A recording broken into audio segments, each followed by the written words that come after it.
Okay, we're gonna move on here to something else here that basically I posted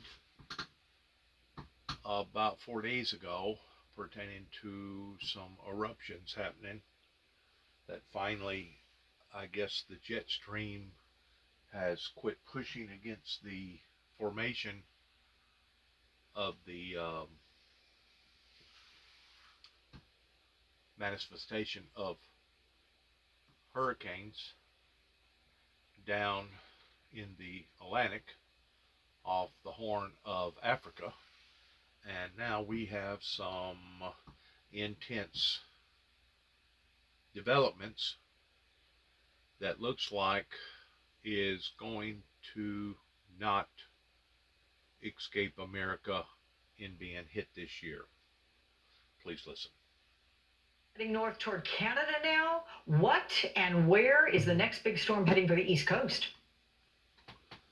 Alex, we're looking at the equivalent of two major hurricanes making landfall in 5 days. We're looking at tonight and tomorrow morning, Nova Scotia, Newfoundland being devastated by Fiona. And now we're calling the National Hurricane Center is calling for a major hurricane to hit southwest Florida on Tuesday or Wednesday of next week. So two historic weather events are about to take place as our very active September is now in full force in the peak month of hurricane season. So let me give you the update on Tropical Depression 9. Not even a named system yet, where there's another one far out in the Atlantic. We're not sure if this is going to be Hermine or Ian. It's going to be either the H storm or the I. Right now, it's moving to the northwest at about 14. It's past Puerto Rico. It's safely south of Dominican Republic and Haiti. It's going to clip past Jamaica, it looks like. And then it's going to begin to rapidly intensify. So it's going to only slowly strengthen till about Sunday morning.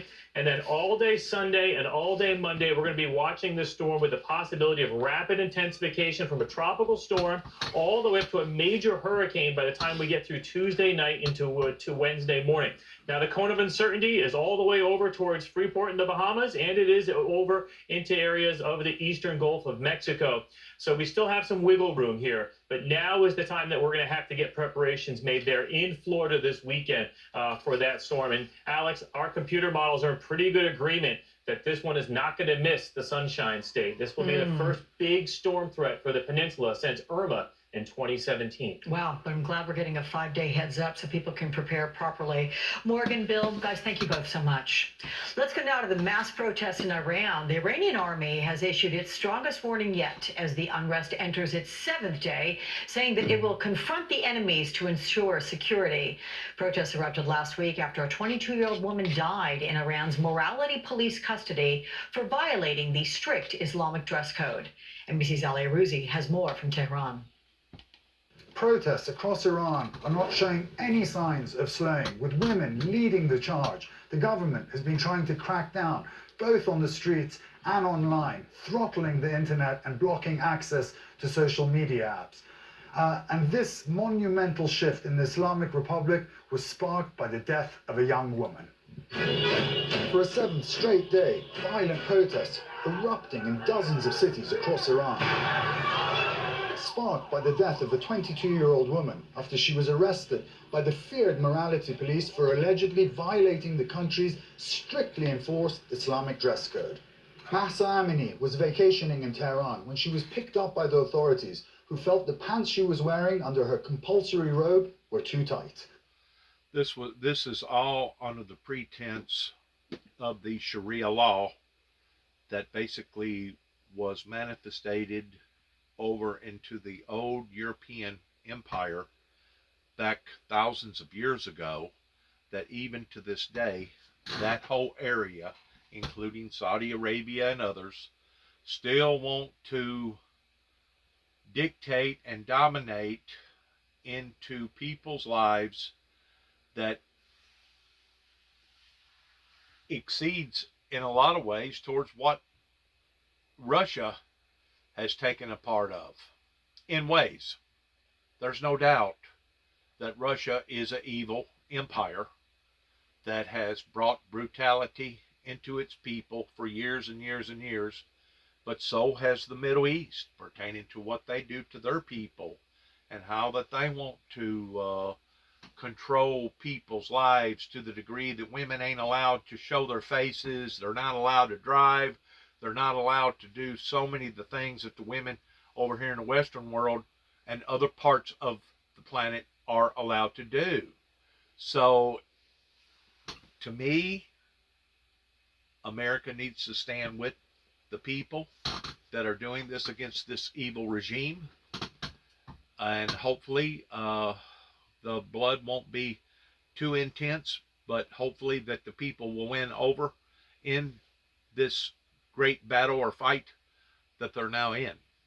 It's once more another prophecy coming true pertaining to Jesus's teachings that in the last days perilous times would fall upon to the nations, and that we would see uprisings and commotions and wars and rumors of wars such as mankind has never seen before. And that's what we're now starting to witness on a level that was kind of unimaginable during World War I and World War II and some of the other wars, because social media had not taken such of a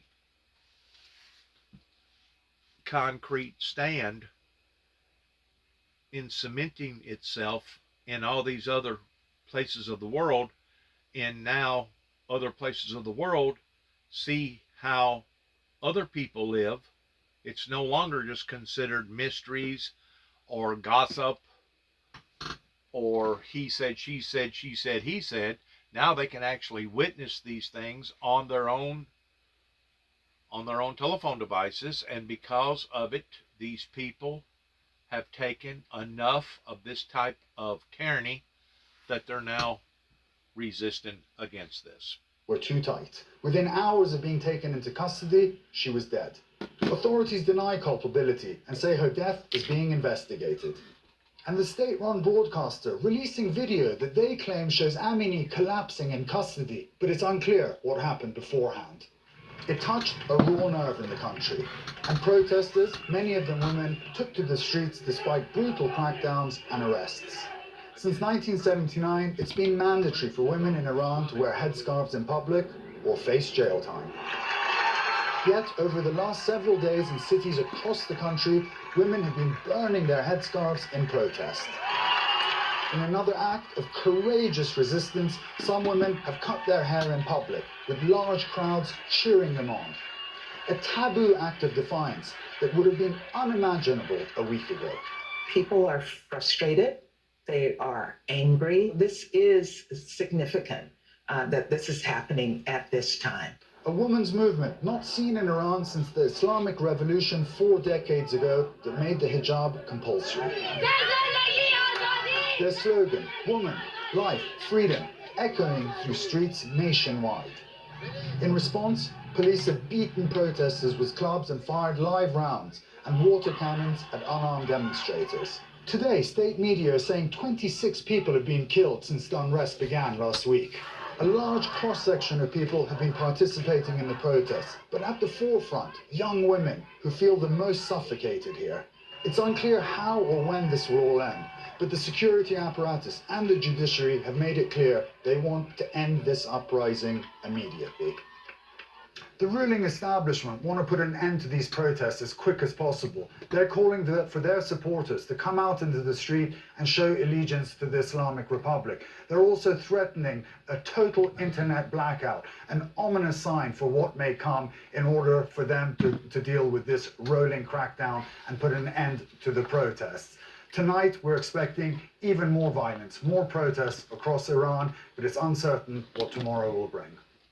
Extraordinary story and reporting. Thank you, Alia Ruzi from Tehran.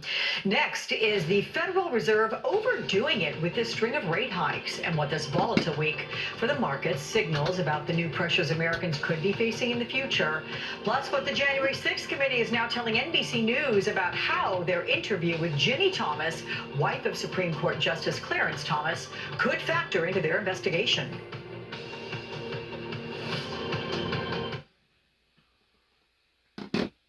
Just wanted to show my viewers in regards towards the disturbances that are happening worldwide, either out of the establishment of knowledge or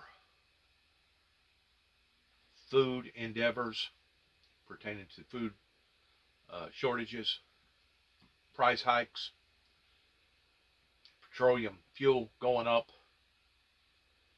or people with aggressive motives like poisonous Putin that thinks that his way is the right way, going in and genociding innocent men, women, and children, and thinking that he was going to get away with it. Good luck to each and every one of us as we end our program by saying God bless America, God bless our troops, and may heaven help us all in these last days that obviously we are seeing literal biblical Bible prophecies unfold and be fulfilled right in front of our very eyes in the 21st century. Thank you. God bless and shalom.